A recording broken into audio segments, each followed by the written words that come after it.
عزیزان گرامی غور کیجئے، یہ منہج صحابہ، منہج سلف صالحین ہمیں کیا بتا رہے ہیں کہ 15 شعبان کو روزے رکھ لیے جائیں، قبروں کی زیارت کر لی جائے، ایک کفریہ شرکیہ عقیدہ رکھ لیا جائے کہ مردوں کی آمد ہوگی، آتما گھومے گی، روحیں آئیں گی، یہ کفریہ عقیدہ، شرکیہ عقیدہ.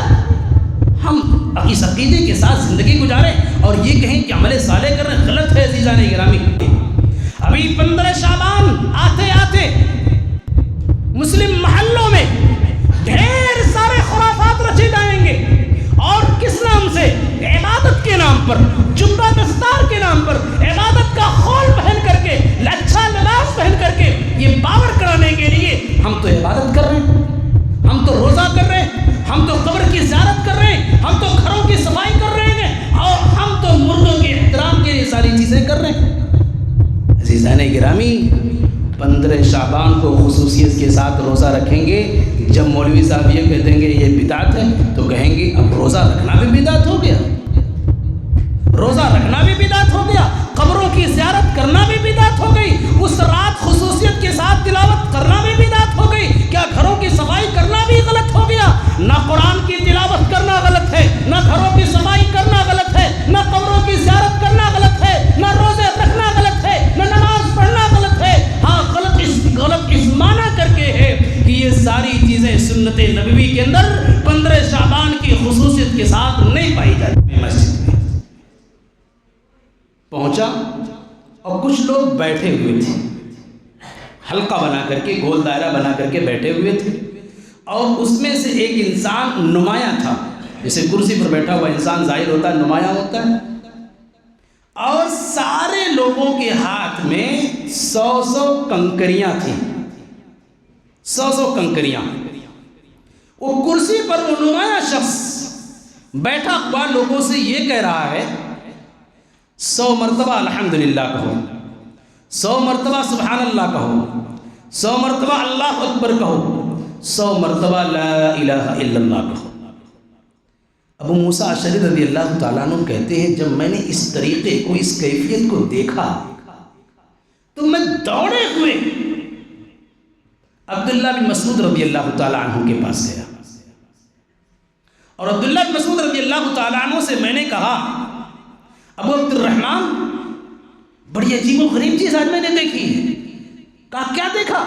کہا کہ میں نے مسجد میں دیکھا لوگ ایسے بیٹھے ہوئے اور ان کے ہاتھ میں کنکریاں ہیں، 100 مرتبہ ان کنکریوں کے ذریعہ سبحان اللہ الحمدللہ اللہ اکبر لا الہ الا اللہ کا ورد کر رہے ہیں. عبداللہ بن مسعود رضی اللہ تعالیٰ عنہ نے کہا تم نے انہیں جواب کیا دیا؟ کہا کچھ نہیں جواب دیا، میں آپ کی رائے کا منتظر ہوں کہ آپ اس سلسلے میں کیا ارشاد فرماتے ہیں. کہا افلا امرتهم ان يعدوا سیئاتهم. غور کیجیے، نقطے پر غور کیجئے، منہج صحابہ پر غور کیجئے، منہج سلف صالحین پر غور کریں. آپ کہا ابو موسیٰ اشعری کیوں نہیں تم نے ان لوگوں کو حکم دیا جب سے تم بیٹھ کر کے کنکریوں پر سبحان اللہ الحمدللہ اللہ اکبر کا ورد کر رہے ہو، اپنے گناہوں کو شمار کرو کتنا گناہ کر بیٹھے ہو. لا الہ الا اللہ ہے، سبحان اللہ ہے، اللہ اکبر ہے، لیکن اس کو لفظ سیئات سے تعبیر کیا جا رہا ہے. عبداللہ بن مسعود رضی اللہ تعالیٰ عنہ کو رہا نہیں گیا، صبر نہیں ہوا، یہ فوراً اٹھے اور اس کوفہ کی جامع مسجد میں ابو موسیٰ اشعری رضی اللہ تعالیٰ عنہ کو ساتھ لے کر کے آئے. جب دیکھا کہ ایسا ایسا عمل کر رہے ہیں تو عبداللہ بن مسعود رضی اللہ تعالیٰ عنہ نے کہا ما هذا الذي اراكم تصنعون به. یہ کیا کر رہے ہو تم؟ میں یہ تمہیں کیا کرتے ہوئے دیکھ رہا ہوں. تم کنکریوں پر اس طریقے سے حلقہ بنا کر کے اللہ اکبر سبحان اللہ الحمدللہ لا الہ الا اللہ کا ورد کر رہے ہو. ان لوگوں کا جواب کیا تھا؟ جواب سنیے. کہا ابو عبد الرحمن نعد به التکبیر والتہلیل والتسبیح والتحمید. کہا ابو عبد الرحمن ہم تو ان کنکریوں کے ذریعہ سبحان اللہ الحمدللہ اللہ اکبر لا الہ الا اللہ کا ورد کر رہے ہیں، شمار کر رہے ہیں ہم. عبداللہ بن مسعود رضی اللہ تعالی عنہ نے کہا فعدوا سیئاتکم، اپنے گناہوں کو شمار کرو. وَأَنَا زَامِنٌ أَلَّا بات کی گارنٹی لیتا ہوں، میں اس بات کا ضامن ہوں کہ تمہاری ایک بھی نیکی ضائع نہیں ہوگی، لیکن جب سے بیٹھ کر کے تم سبحان اللہ الحمدللہ لا الہ الا اللہ کا ورد کر رہے ہو، گناہوں کو شمار کرو۔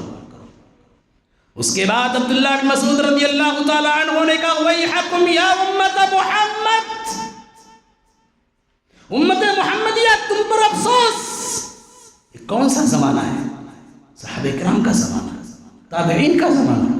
کہا ویحکم امت محمد، امت محمدیہ تم پر افسوس ہے۔ ما اسرع ہلاکتکم، اتنی تیزی کے ساتھ کیوں ہلاکت کی طرف بڑھ رہے ہو؟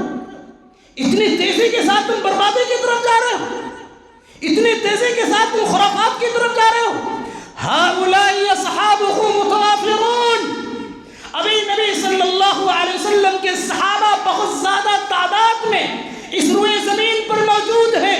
وَهَذِهِ ثِيَابُهُ لَن تَبْلَى وَآنِيَتُهُ لَن تُكْسَرْ، ابھی اللہ کے رسول کے کپڑے پھٹے بھی نہیں، ابھی اللہ کے رسول کے برتن ٹوٹے بھی نہیں ہیں، اور تم اتنی تیزی کے سے ہلاکت کی طرف بڑھ رہے ہو۔ انکم لعلی ملت ہی اہدی من ملت محمد صلی اللہ علیہ وسلم، کیا تم یہ سمجھتے ہو، اللہ کی قسم کیا تم یہ سمجھتے ہو کہ تمہارا طریقہ نبی کے طریقے سے افضل اور بہتر ہے؟ او مفتتح باب ضلالہ، یا گمراہی کا دروازہ کھولنے والے ہو۔ جب اس تقریر کو ان لوگوں نے سنا تو کیا کہا؟ یا ابا عبد الرحمن ما ردنا الا الخیر، ابو عبد الرحمن ہماری نیت تو اچھی ہے، بہتر ہے۔ عبداللہ بن مسعود رضی اللہ تعالی عنہ نے ان کے بہتر کے جملے میں جواب میں کیا فرمایا؟ وَكَم مِّن مُّرِيدٍ لِّلْخَيْرِ لَن يُصِيبَهُ، بہت سارے لوگ ثواب لینا چاہتے ہیں، بہت سارے لوگ نیکیاں لینا چاہتے ہیں، لیکن نیکیوں تک نہیں پہنچ پاتے ہیں۔ کہنے کا مطلب کیا ہے عزیزان گرامی؟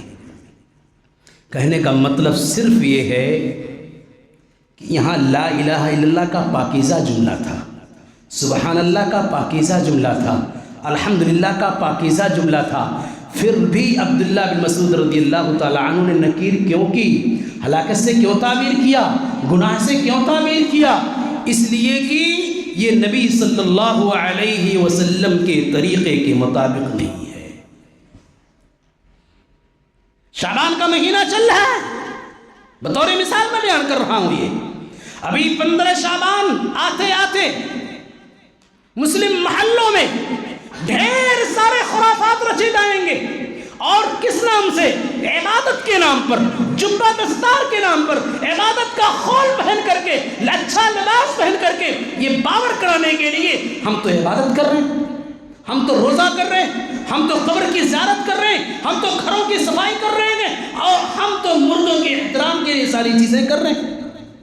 عزیزان گرامی، 15 شعبان کو خصوصیت کے ساتھ روزہ رکھیں گے، جب مولوی صاحب یہ کہہ دیں گے یہ بدعت ہے تو کہیں گے اب روزہ رکھنا بھی بدعت ہو گیا، روزہ رکھنا بھی بدعت ہو گیا، قبروں کی زیارت کرنا بھی بدعت ہو گئی، اس رات خصوصیت کے ساتھ تلاوت کرنا بھی بدعت ہو گئی، کیا گھروں کی صفائی کرنا بھی غلط ہو گیا؟ نہ قرآن کی تلاوت کرنا غلط ہے، نہ گھروں کی صفائی کرنا غلط ہے، نہ قبروں کی زیارت کرنا غلط ہے، نہ روزے رکھنا غلط ہے، نہ نماز پڑھنا غلط ہے۔ ہاں غلط اس معنی کر کے ہے کہ یہ ساری چیزیں سنت نبوی کے اندر 15 شعبان کی خصوصیت کے ساتھ نہیں پائی جاتی ہیں، اس لیے غلط ہے، اس لیے ساری چیزیں غلط ہیں۔ عزیزان گرامی، ہم دنیا میں معمولی سے معمولی چیز، آپ موبائل خریدتے ہو، گاڑی خریدتے ہو، آپ کپڑا خریدتے ہو، معمولی سے معمولی قلم خریدتے ہیں، آپ برانڈ دیکھتے ہیں، کمپنی دیکھتے ہیں، کس برانڈ کا یہ سامان ہے، کس کمپنی کا یہ سامان ہے، معمولی سے معمولی سبزی آپ خریدتے ہو، تو اسی صورت میں آپ بہتر چیز کو تلاش کرتے ہو۔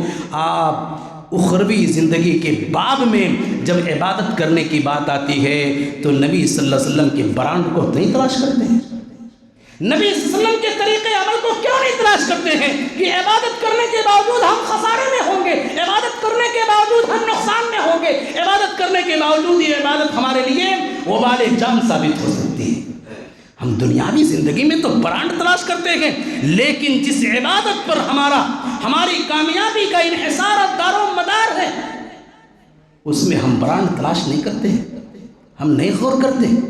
اب ذرا دیکھیے عبداللہ بن عباس اور معاویہ رضی اللہ تعالیٰ عنہ کا معاملہ، یہ دونوں ایک ساتھ خانہ کعبہ کا طواف کر رہے ہیں، ایک ساتھ۔ اور عبداللہ بن عباس رضی اللہ تعالیٰ عنہ اللہ کے نبی صلی اللہ علیہ وسلم کی اتباع میں صرف حجر اسود اور رکن یمانی کا استلام کر رہے ہیں، چھو رہے ہیں، بوسہ دے رہے ہیں۔ اور معاویہ رضی اللہ تعالیٰ عنہ کیا ہے؟ پورے خانہ کعبہ کے 4 کونے جو ہیں، حجر اسود، رکن یمانی، رکن عراقی، رکن شامی، چاروں کونوں کو کا استلام کر رہے ہیں، چھو رہے ہیں، بوسہ دے رہے ہیں۔ عبداللہ بن عباس نے کہا معاویہ یہ کیا کر رہے ہیں آپ بھائی؟ یہ آپ کیا کر رہے ہیں؟ چاروں کونوں کا آپ استلام کر رہے ہیں، اللہ کے نبی نے ایسا تو نہیں کیا ہے۔ معاویہ رضی اللہ تعالیٰ عنہ نے جواب کیا دیا؟ لیس شیء من البیت مہجورا، خانہ کعبہ میں کوئی چیز ایسی نہیں جو چھوڑنے کے قابل ہے۔ عبداللہ بن عباس نے کیا کہا؟ تم غلط کر رہے ہو، اس لیے کہ اللہ رب العالمین نے فرمایا لقد کان لکم فی رسول اللہ اسوۃ حسنہ۔ ہم یہ مانتے ہیں پورا خانہ کعبہ مقدس ہے، مطہر ہے، پاکیزہ ہے، خانہ کعبہ کی تحقیر اور توہین ہم نہیں کر سکتے، لیکن نبی کے زمانے میں یہ تقاضا موجود تھا، ضرورت تھی کہ اللہ کے نبی صلی اللہ علیہ وسلم خانہ کعبہ کے چاروں کونوں کا استلام کر لے، بوسہ دے لے، چھو لے، لیکن ضرورت کے باوجود، تقاضے کے باوجود، مقصد کے باوجود اللہ کے رسول صلی اللہ علیہ وسلم نے نہیں کیا، تو اس کا نہ کرنا سنت ہے اور کرنا بدعت ہے۔ اسی لیے امام شافعی رحمۃ اللہ علیہ نے اس واقعے پر جو ریمارک دیا، کہا وَلَكِنَّا نَتَّبِعُ السُّنَّةَ فِعْلًا وَتَرْكًا، ہم سنت کی اتباع اللہ کے نبی صلی اللہ علیہ وسلم کے فعل کو کر کے بھی کرتے ہیں۔ سنت کی اتباع، سنت جو نبی نے چھوڑ دیا اس کو ہم چھوڑ کر کے سنت کی اتباع کرتے ہیں۔ اسی لیے امام ابن حزم رحمۃ اللہ نے قاعدہ بیان کیا، فعل ما فعل على وجه الذي فعل لانه فعل، ترک ما ترک على الوجه الذي ترک لانه ترک، جو نبی نے کیا ویسے ہی کیا جائے، جو نبی نے چھوڑ دیا اس کو چھوڑ دیا جائے۔ ایک کو سنت ترکیہ اور ایک کو سنت فعلیہ کہا جائے گا۔ عزیزان گرامی، آپ کہتے ہیں کہ نماز پڑھنا جرم ہے۔ ابھی رجب کے مہینے میں معراج النبی، شب معراج منا لی گئی، عبادتیں کر لی گئی، تہجد کا اہتمام اس رات کر لیا گیا، قیام اللیل کا اہتمام کر لیا گیا۔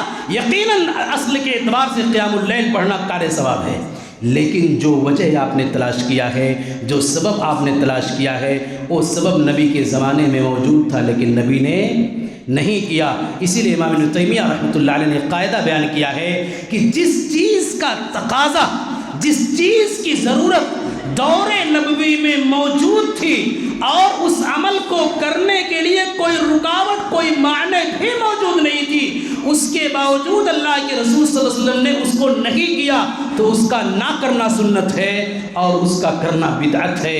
عزیزان گرامی، آپ غور کیجئے حسن عمل کا معیار کیا ہوتا ہے یا عمل صالح کا معیار کیا ہوتا ہے۔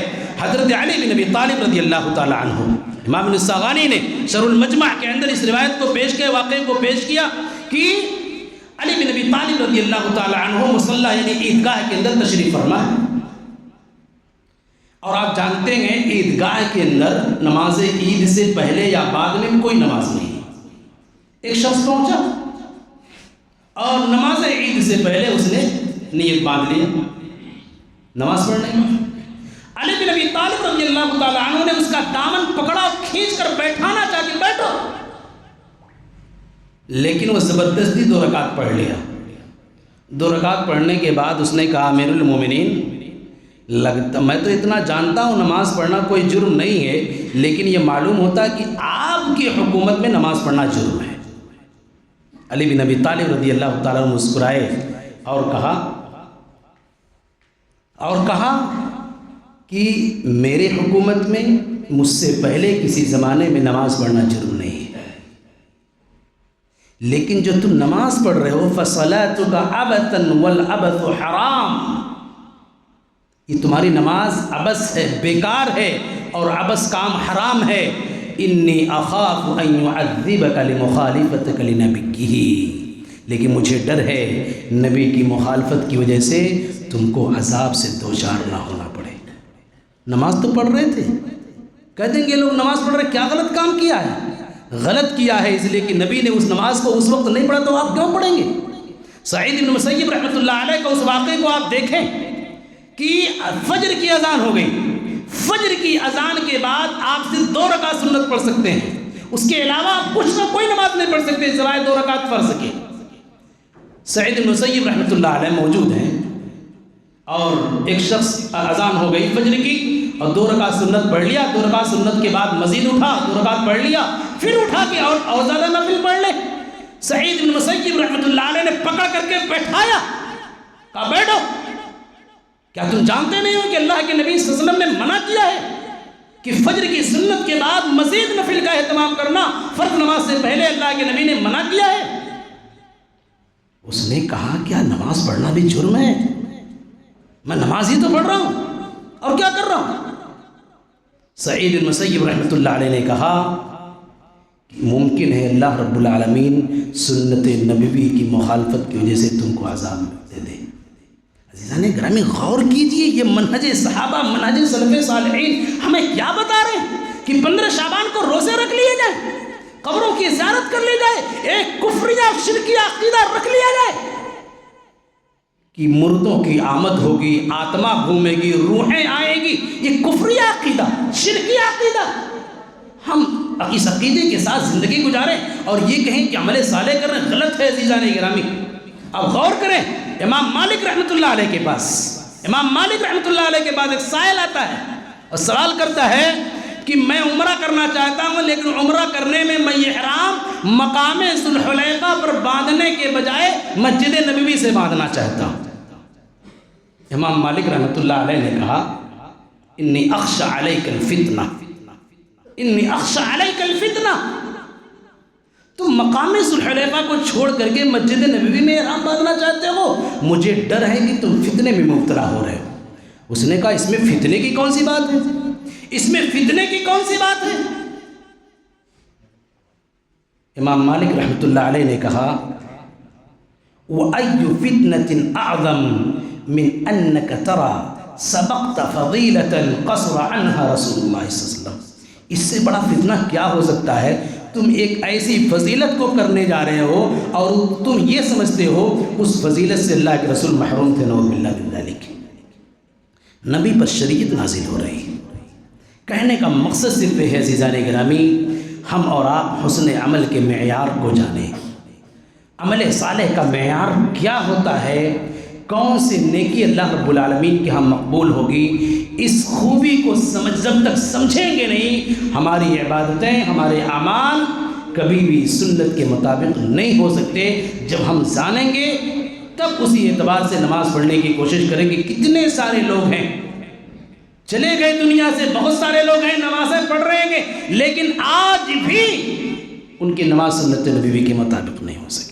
اسی لیے امام ابن عثیمین رحمۃ اللہ علیہ نے کہا نبی صلی اللہ علیہ وسلم کی اتباع 6 چیزوں میں لازم ہے: سبب، جنس، قدر، زمان، مکان، کیفیہ۔ یہ 6 چیزیں ہیں۔ نبی کے زمانے میں سبب تھا کہ اللہ کے نبی کر سکتے تھے، نہیں کیا۔